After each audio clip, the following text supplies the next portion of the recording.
Good afternoon. We are continuing on with this unit today, talking about protractors and how we use protractors to classify angles and to measure those angles. So we are doing CO65. I can measure, draw, and classify angles using a protractor. So there's lots of parts connected with this. So we have our big picture of a protractor. I want to point out some things in our protractor. We want to notice how it measures from 0 to 180, and they're going two different directions. On the outside of the protractor, our 0 is on the left, the 180 is on the right. On the inside of the protractor, it starts with the 0 on the right and then goes up and around to 180 on the left. Why do you think we have numbers going in opposite directions? Any guesses? We're not playing with the protractors. Harper? Because our angles can be directed in different directions. Sometimes we have an angle that points that way. Sometimes we have an angle that points that way. So we have angles going two different directions, so our numbers go two different directions. So we need to know which way to use the protractor to make sure we're measuring it correctly. So because angles point different ways, the protractor, you use it in different ways. So measuring angles that open left to angles that open to the right. So we're going to talk more about that, but first we're going to do some definitions. So we need to know all of the terms that go with our angles so we know exactly how to use the protractor. So for right now, all protractors are put down because this page we're going to fill in definitions. And then we're going to do the protractors.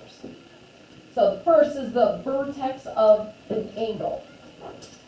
So, who can tell me what the vertex of an angle is?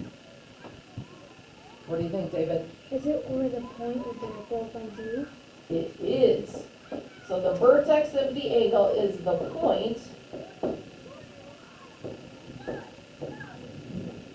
where the two sides of an angle meet.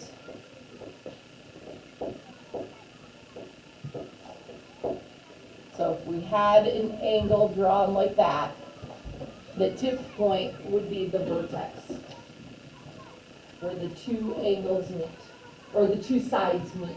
That point is the vertex. The next words are an acute angle. Robbie. An angle with a measure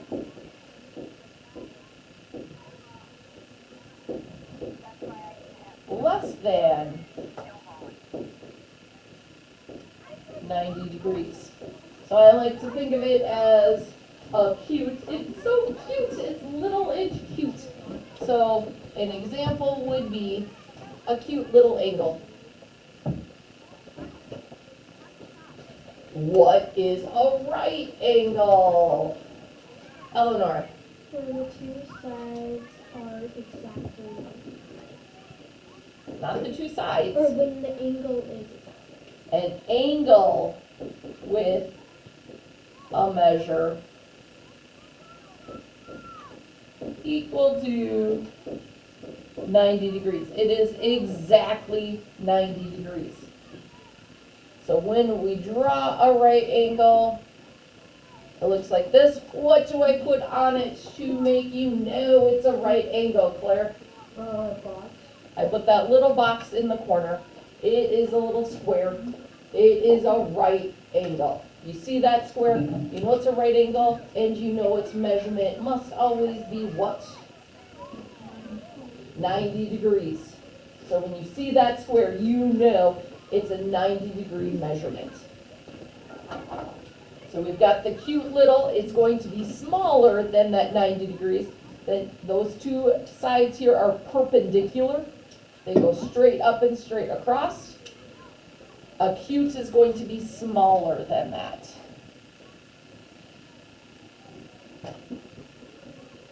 Now we have obtuse angle. Anybody know what an obtuse angle would be, Rocco? Like an angle more than 90 degrees. An angle with a measure greater than 90 degrees.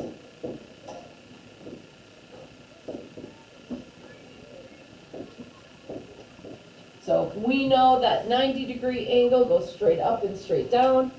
If it is obtuse, it's going to be bigger than that 90 degrees. Now, we don't have it written on here, but there is also a straight angle. What is a straight angle, Natalie? Isn't it just like a line? And what's the measurement going to be? 180. Yeah. It's equal to 180 degrees, which, like Natalie said, is that straight line. So a straight angle, straight lines are exactly 180 degrees. They are two, you can see there would be two right angles that make it up. 90 plus 90 would be 180 degrees. So that straight line, that straight angle, we know is exactly 180 degrees. Make sense? All right, so now, our second page, we're gonna work with those protractors.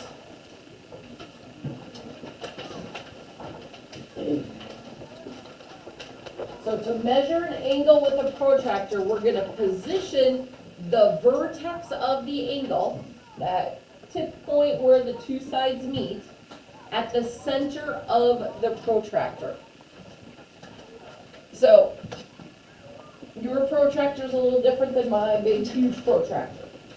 Okay, you have this open circle point down here on the bottom. Mine just has a little divot there instead of a circle. It's got a little divot. That's where you line up your vertex, right in that open circle. So for me, because it's not a circle, it's just a little divot, I would line it up like that. So that vertex is right at that circle. And then notice the line at the bottom of your angle. You've got a line here, and we've got the vertex.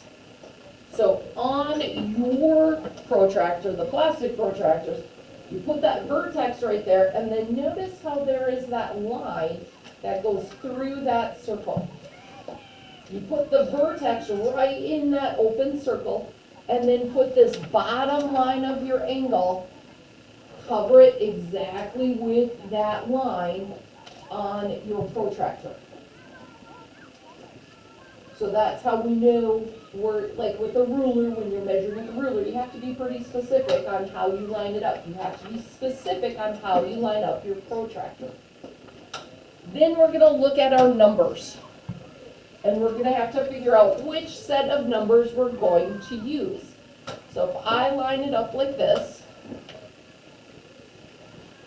which set of numbers do you think I want? The outside or the inside numbers? So look at your protractor, line your protractor up right on top of their protractor. Why the outside? Was that LJ? Why would I line up on the outside?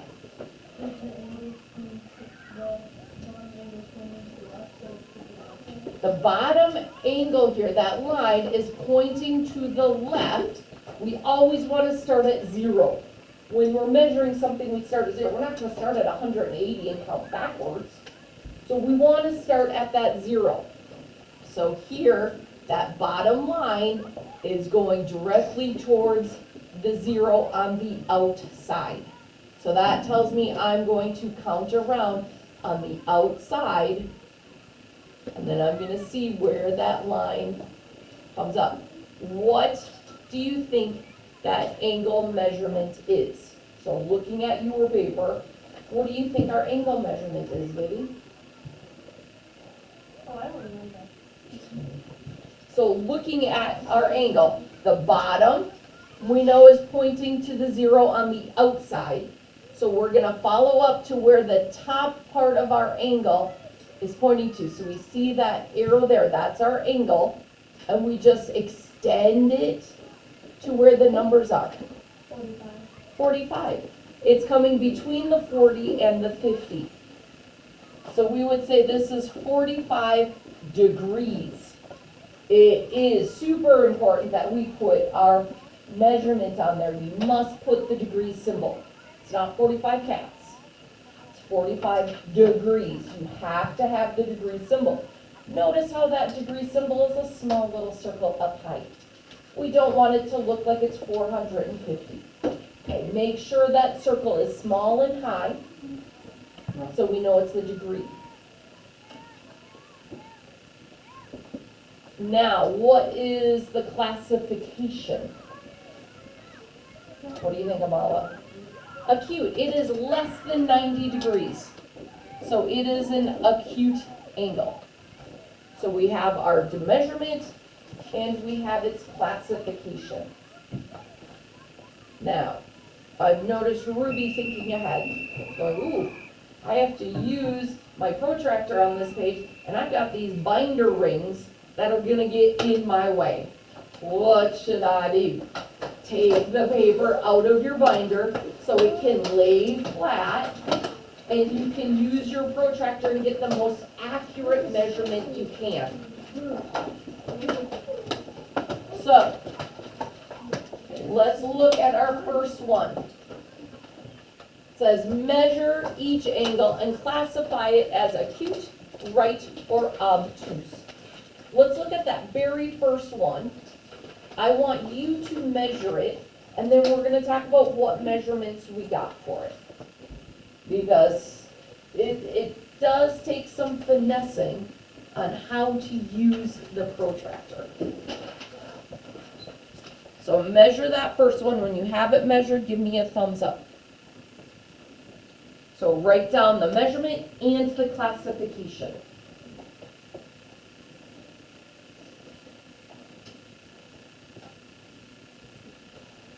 So, the first thing you want to do when you write your measurement and you write its classification, ask yourself, does it logically make sense? If you write that it's an acute angle, what must its measurement automatically be? Patty? Less than 90 degrees. So, if you're looking at it and you go, well, I know this is an acute little angle, it's less than 90 degrees because it's acute and little. I got 130 degrees for my measurement. Wait a minute. That's not less than 90. That is my first clue. I need to go back and read my protractor again. Because chances are you used the wrong set of numbers. Okay, so if you got a number that's bigger than 90 degrees, and it's an acute little angle, go back and reread your protractor.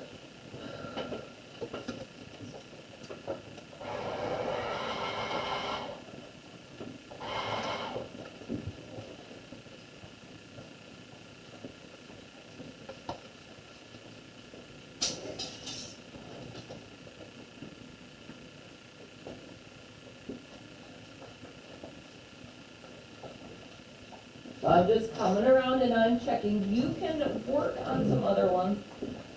I want you to remeasure. I have a little bit of wiggle room that I give, not big wiggle room. So you're not gonna always be exactly what I got, but we need to be within a few degrees.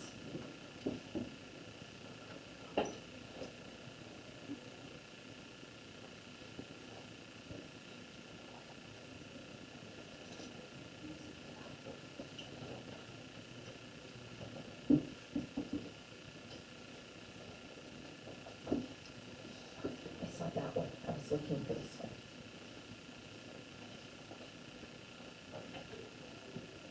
Okay, so I think most of us are getting this. I just checked that very first one.